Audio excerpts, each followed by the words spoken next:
Bismillahirrahmanirrahim. Assalamualaikum warahmatullahi wabarakatuh. Bismillah, alhamdulillah, wassalatu wassalamu ala rasulillah. Mari kita lanjutkan kembali pengkajian kitab Fathul Izariyah. Bismillahirrahmanirrahim. Bayanul harfi wa israri awqati. Bab ini akan menjelaskan bab jima dan juga rahasia waktu kita melakukan jima.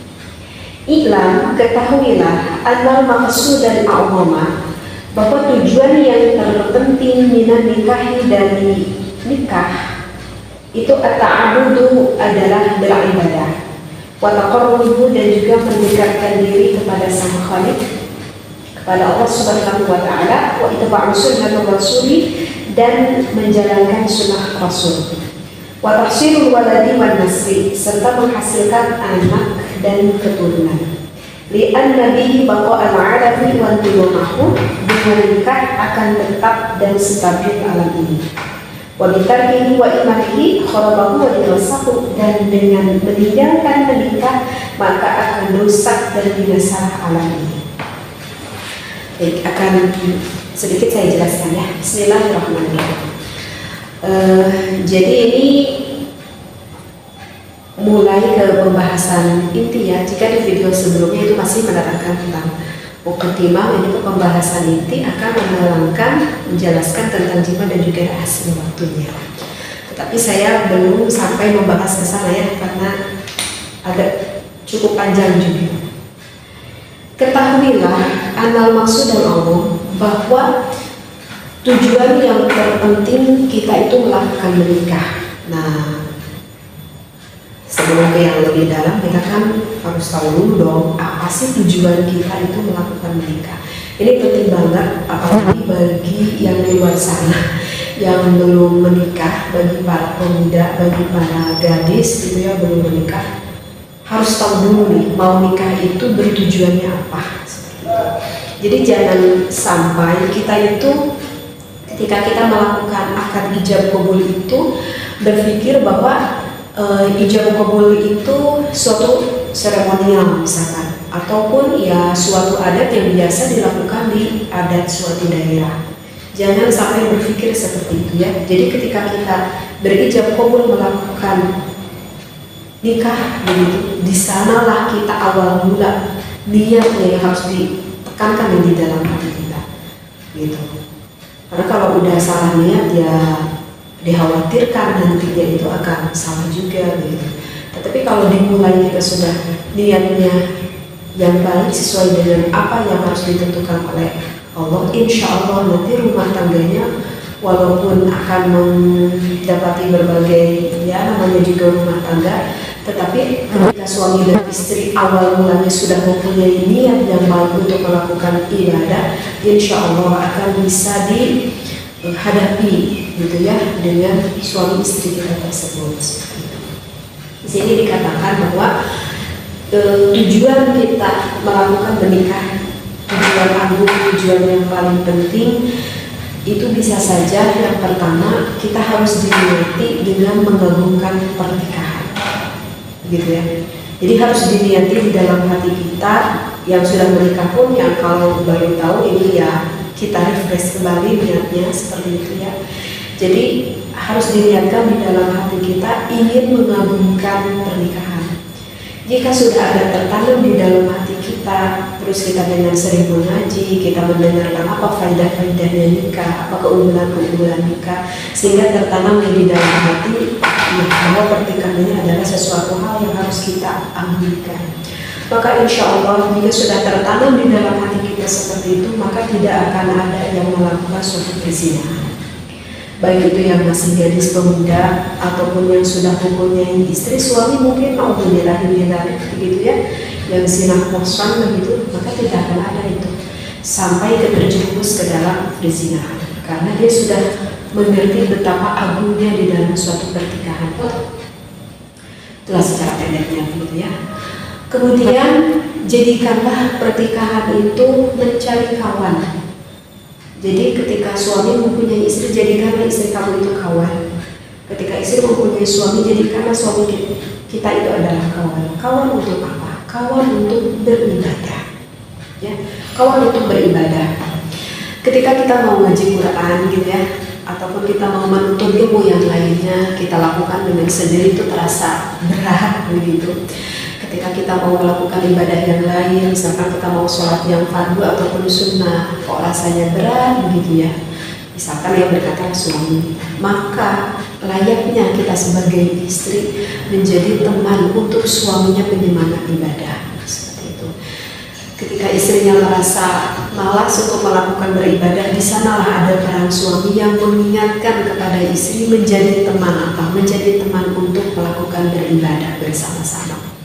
Jadi ketika malas, baik itu suami ataupun istri, ataupun ketika lemah keimanannya, maka ada itulah fungsinya sebagai suami ataupun sebagai istri yang menjadikan dorongan penyemangat yang kuat untuk kita melakukan beribadah kepada Allah.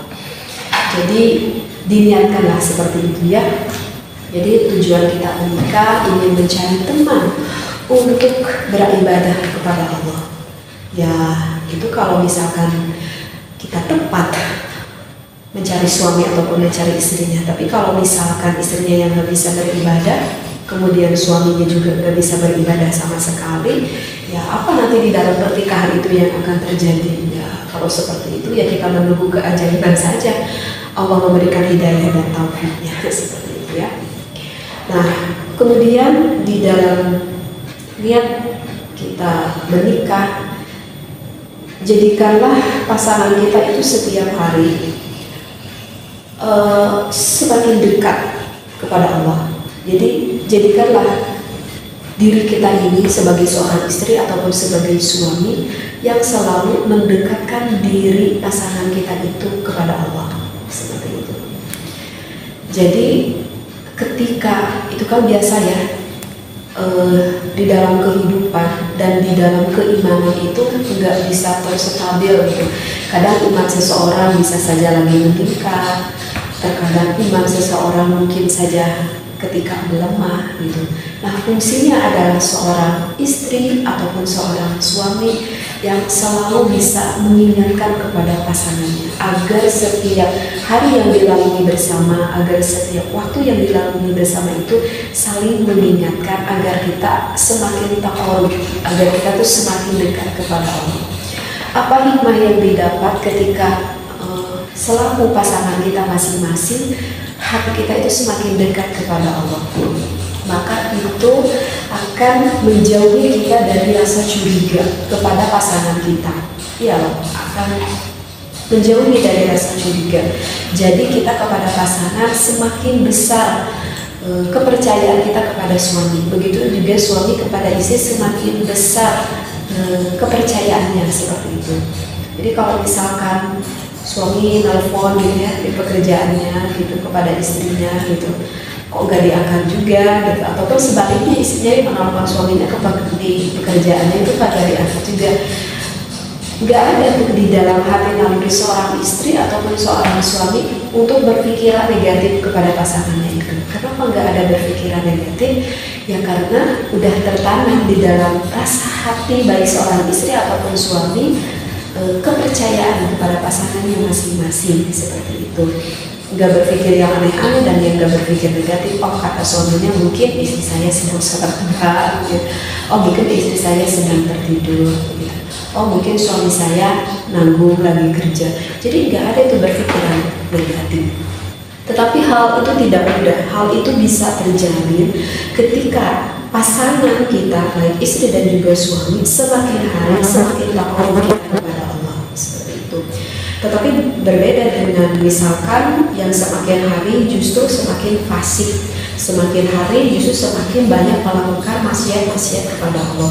Itu akan sulit sekali menimbulkan rasa kepercayaan baik kepada istri ataupun kepada suami gitu. Nanti timbulnya bisa ya curiga dan bisa apa-apa aja gitu selain dari itu. Nah itulah salah satu dari hikmahnya kita semakin mengingatkan diri kita dan juga kepada pasangan kita untuk semakin bertakwa kepada Allah seperti itu ya. Dan menjadikanlah tujuan kita menikah ini mencari kawan untuk apa? Mencari kawan untuk berbakti kita kepada orang tua. Nah ini yang jadi kita jika sudah menikah, kita itu gak boleh ego.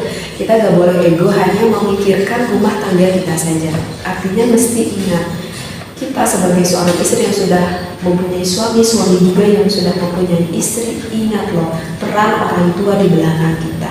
Kita gak mungkin terlahir ke dunia ini tanpa kedua orang tua kita. Jadi carilah seorang istri yang bisa menghargai ibu bapaknya, dan carilah suami yang bisa menghargai ibu bapak kita juga, begitu. Karena nisbatnya juga kan ketika kita menikahi suami menikahi istri, maka kan ke orang tua istrinya nisbatnya menjadi apa? Nisbatnya itu kan menjadi seorang ibu dan menjadi seorang bapak. Bahkan di dalam fikih tidak batal kan wudunya gitu. Misalkan suami kita bersentuhan kulit dengan ibu kita, maka kan tidak batal suami kita bersentuhan kulit dengan ibu kita. Karena apa? Karena nisbatnya itu sudah menjadi seorang anak.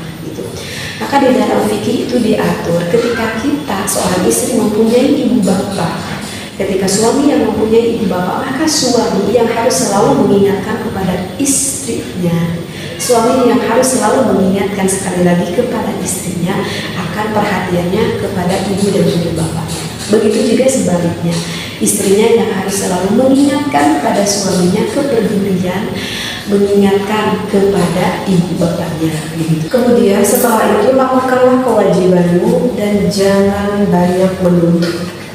Lakukanlah kewajibanmu dan jangan banyak menuntut. Kita sebagai seorang istri sebaiknya jangan terlalu banyak menuntut kepada suami, dan begitu juga suami kepada istrinya jangan terlalu banyak menuntut kepada istrinya. Karena kan setiap manusia itu mempunyai, bisa dikatakan, kelebihan itu ataupun kekurangannya masing-masing. Tidak semua hal itu bisa dilakukan oleh suami kita, dan tidak bisa semua hal itu dilakukan oleh istri kita. Misalkan contoh, seorang suami itu wajib untuk memberi bekah kepada istrinya. Maka suaminya keluar dari rumah, dia mencari bekah dengan bekah yang halal tentunya, yang berkah itu bagi keluarganya. Tetapi kan yang menentukan hasil bukan suami kita. Yang menentukan hasil itu secara hakikatnya adalah Allah. Seorang suami hanya keluar dari rumah, hanya menjalankan ikhtiarnya itu. Kemudian di suatu waktu suaminya merasa sedih sekali karena apa yang diharapkannya itu tidak sesuai dengan apa yang diinginkan. Bisa saja kan terjadi di dalam suatu usaha begitu. Misalkan pulang ke rumah gak menghasilkan uang sama sekali, itu udah pasti secara manusiawi itu hati suami ketika mau pulang ke rumah dengan penuh rasa hati yang banyak berdebar gitu. Mungkin juga ada rasa ketakutan, udah jelas ada kesedihan, itu secara manusiawi gitu. Sudah mempunyai rasa seperti itu, suami udah capek dia melakukan bekerja. Ketika dia pulang ke rumah, ketika istrinya berkata apa hasilnya hari ini, dan suami berkata enggak ada hasilnya sama sekali. Kemudian di situ mengeluarkan istrinya dengan nada-nada perkataan yang sangat menusuk ke hati suami, yang lebih malas gitu. Coba bayangkan apa yang dirasakan oleh hati suami kita. Dia udah lelah, dia udah capek seperti itu ya, dan dia juga mempunyai rasa kecewa gitu. Seharusnya kan menjadi istri yang baik ketika suami menghadapi seperti itu. Maka enaknya istrinya berkata, ya gak apa-apalah kan, mungkin hari ini belum ada bagian buat kita, maka saya akan bisa lebih bersabar di muka bumi ini. Karena di dunia itu masih bisa bersabar. Sedangkan kalau naudzubillah saya masukkan ke dalam neraka Allah, tidak akan ada satu orang pun yang sanggup bersabar di neraka Allah. Nah, dengan jawaban seperti itu akan membuat hati seorang suami itu ya meleleh kayaknya. Dan ibaratlah seperti itu. Jadi jangan terlalu banyak menuntut yang memang sudah diusahakan oleh suami kita. Begitu juga suami yang jangan terlalu banyak menuntut kepada istrinya. Misalkan istrinya masak dengan masakan yang semampunya dia bisa memasak, karena istrinya juga kan bukan seorang koki gitu ya. Wajar kalau misalkan masakannya itu kurang enak ataupun kurang nikmat bagi dia, sehingga suaminya berkata, oh masakan apa ini kurang enak atau kurang garam atau kurang gimana. Nah itu kan sebenarnya bisa melukai hati seorang istrinya. Ya habis udah gimana, memang mempunyai istri udah segitu, bisa masaknya, ya nikmatilah ya dengan kekurangan istrinya tersebut seperti itu. Jadi karena gini ya, Siti Khadijah, kita tahu kan siapa Siti Khadijah itu, istrinya Rasulullah SAW yang begitu dicintai oleh Rasulullah. Ketika Siti Khadijah, kita kan tahu bahwa Siti Khadijah itu adalah seorang janda yang sudah berumur menikahi Rasulullah, yang mana Rasulullah pada waktu itu masih menjadi umurnya lebih muda, dan kita tahu bahwa ketampanan Rasulullah itu adalah ketampanan mukjizat yang dimiliki setengahnya oleh Rasulullah begitu. Nah, maka pada waktu itu para gadis-gadis, para wanita begitu ya, yang ada di daerah Makkah gitu berkata kepada Siti Khadijah, "Ya Khadijah, kamu tuh senang sekali mau menikah dengan Rasulullah. Kamu tuh pasti akan bersenang-senang gitu dengan Rasulullah." Kalau waktu itu Rasulullah belum menjadi Rasul, ya maksudnya dengan Muhammad gitu, tapi itu berkata seperti itu karena Muhammad itu kan seorang bujangan, dia tampan, dia baik, itu artinya begitu, akhlaknya juga baik, dan dia lebih muda daripada kamu begitu. Jadi banyak yang ngiri deh kayaknya gitu kepada Siti Khadijah. Itu kamu akan bersenang-senang sekali dengan Rasulullah. Apa yang dikatakan oleh Siti Khadijah kepada perempuan-perempuan di Makkah tersebut? Kata Siti Khadijah berkata kepada wanita-wanita tersebut, "Demi Allah, ketika saya menikah dengan Rasulullah, dengan Muhammad maksudnya, tidak ada terbersit di dalam hati saya ingin bersenang-senang dengan Rasulullah. Tetapi yang ada di dalam hati saya, bagaimana saya menjadi seorang istri, menjadi seorang wanita yang bisa menyenangkan Rasulullah." Masya Allah, wanita yang begitu luar biasa. Jadi tidak ada keegoan di dalam hati Siti Khadijah, tidak ada berpikir saya ingin disenangkan oleh suami, tetapi Siti Khadijah berpikir bagaimana suami saya bisa senang akan adanya diri saya seperti itu. Jadi suatu panutan bagi seorang istri-istri, termasuk untuk saya pribadi, apa yang disampaikan oleh Siti Khadijah kepada wanita-wanita Arab pada waktu itu. Nah, jadi sekali lagi mungkin inti dari pembahasan kita kali ini, bagi siapapun yang belum menikah ataupun yang sudah menikah, mesti ingat tujuan menikah itu adalah ta'abud, itu adalah beribadah, dan juga ingin meningkatkan taqarrub, ingin meningkatkan lebih dekat diri kita kepada Allah bersama dengan pasangan kita. Mudah-mudahan apa yang saya sampaikan bisa diambil manfaatnya. Wallahu a'lam wa billahi taufiq wal hidayah. Wassalamualaikum warahmatullahi wabarakatuh.